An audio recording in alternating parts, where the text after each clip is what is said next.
At a bit of a loose end one weekend, I decided to head on over to that jewel of Western Europe, the capital of Ukraine, Kiev. It turned out to be an inspired choice. Now, as I understand, there was some kind of sporting event going on in Kiev at the time of my visit, but since I thought that Wegener was that German chap who wrote operas, it kind of passed me by. But one thing I did know about and was determined to try was Kiev's funicular railway, and it's not to be missed.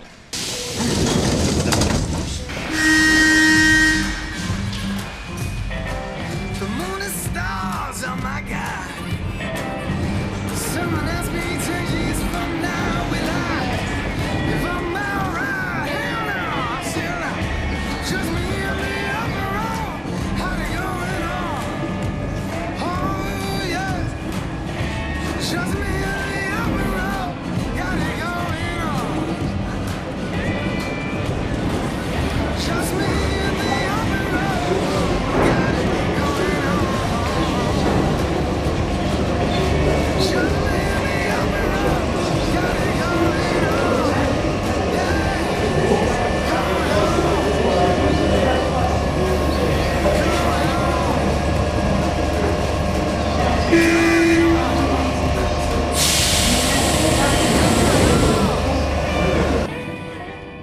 And at the end of the novelty ride there's a huge church. Now that's normal in Kiev. I think there are probably more churches per square kilometre here than there are in the Vatican.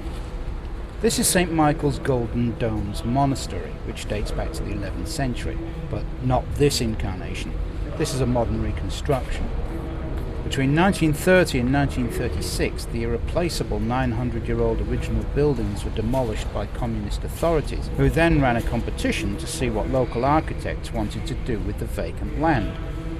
The majority of entries suggested a giant statue of Lenin, which goes to prove two things.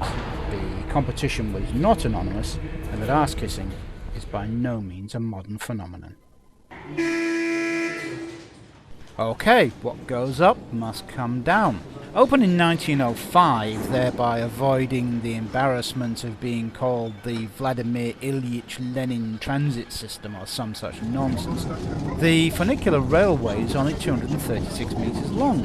It goes from Podil on the river Dnieper to the rather unimaginatively named Upper Town. And it's a lot of fun. As always, it was a pleasure to visit a city with a better public transport system than London, but since you have more chance of getting to your destination on time riding a blindfolded three-legged donkey than you do on the tube, that isn't hard.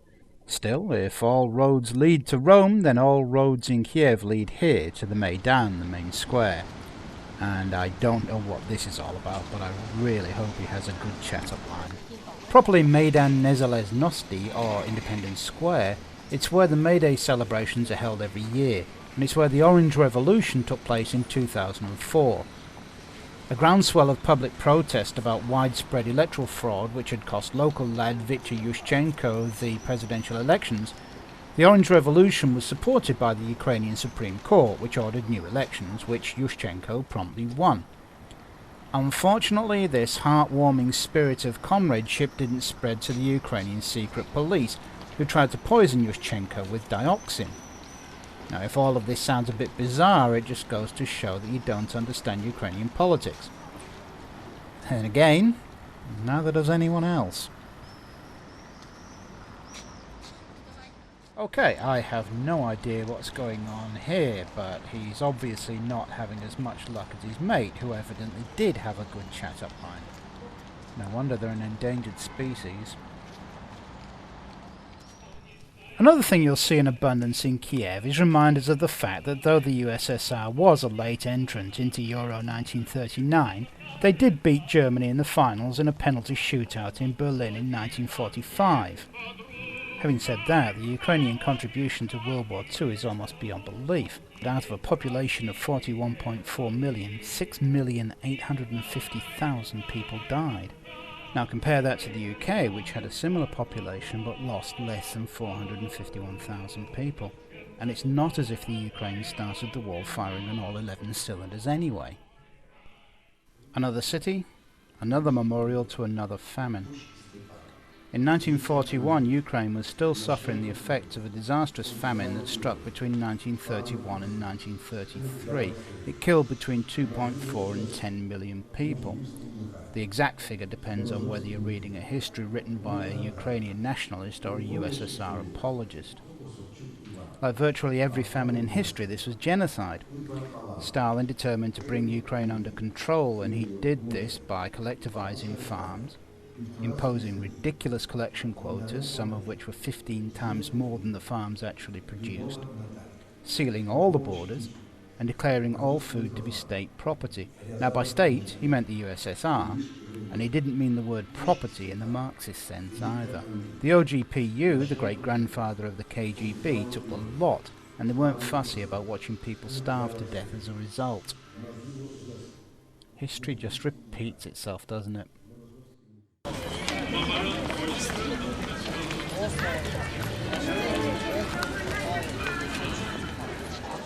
I loved Kiev and I will definitely go back. I mean, what can you say about a city where there's a church on every corner, you can stay at the Ars Hostel, and the tanks are by Andy Warhol? And I don't suppose there's a single person who's been to Kiev without being here.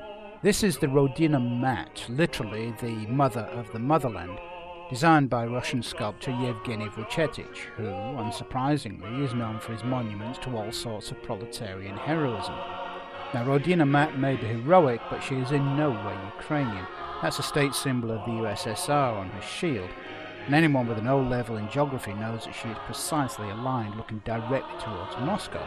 Still, 62 meters tall, 560 tons of stainless steel, Rodina Mat is one hell of a landmark.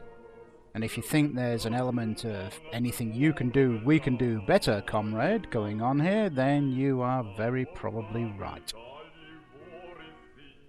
It almost came about that none of this matters. In April 1986, Kiev received an unintended and very unwelcome boost to its tourist industry, and this became the most famous chimney in the world. It's a story that hardly needs to be retold. In the early morning of April 26, 1986, engineers at the Vladimir Ilyich Lenin nuclear plant in Chernobyl redefined the word irony. While testing a safety system, they set off a steam explosion in reactor number 4 that was so powerful it blew the 1,200-ton roof off the containment vessel. The first emergency workers on the scene were from this fire station in Chernobyl village itself, and this is the monument to them. It's dedicated to those who saved the world, and that's not much of an exaggeration. Contrary to heroic legend at the time, none of the men knew they were fighting a fire in an exposed nuclear reactor, and none of them were equipped with protective clothing or equipment. By the time they were in place on the roof of the neighbouring reactor building, they were dead men walking. Most of them had received a lethal dose of radiation before they even started to put out the fire. 2 died of advanced radiation sickness that night, and something like 26 others followed in the next few months. After that, things happened fast.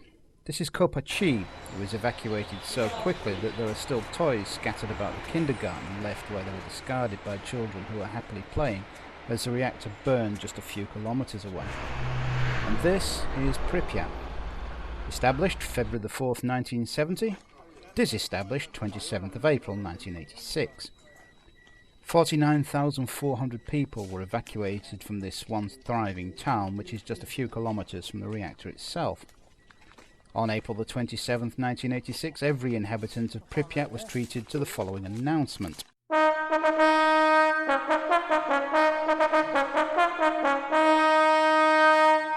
For the attention of the residents of Pripyat, the City Council informs you that due to the accident at Chernobyl Power Station in the city of Pripyat, the radioactive conditions in the vicinity are deteriorating. The Communist Party, its officials and the armed forces are taking necessary steps to combat this. Nevertheless, with the view to keep people as safe and healthy as possible, the children being top priority, we need to temporarily evacuate the citizens in the nearest towns of Kiev Oblast. For these reasons, starting from April 27th, 1986 at 2 p.m, each apartment block will be able to have a bus at its disposal, supervised by the police and city officials. It it is highly advisable to take your documents, some vital personal belongings, and a certain amount of food just in case with you. The senior executives of public and industrial facilities of the city have decided on the list of employees needed to stay in Pripyat to maintain these facilities in a good working order. All the houses will be guarded by the police during the evacuation period. Comrades, leaving your residences temporarily, please make sure you have turned off the lights, electrical equipment and water, and shut the windows. Please keep calm and orderly in the process of this short-term evacuation. Temporary. Short-term. Yeah, right.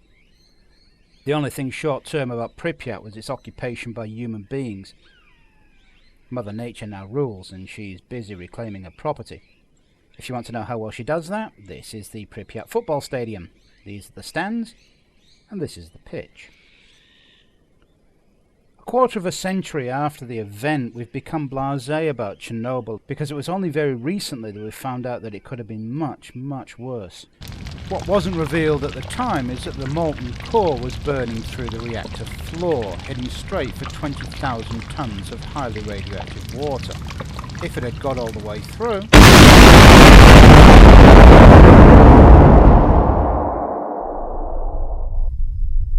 it would have exploded with the force of a very dirty 5 megaton nuclear bomb. Kiev would have been wiped off the map, and the 30-kilometre exclusion zone would have been given a catchy new title: Western Europe. And the death toll?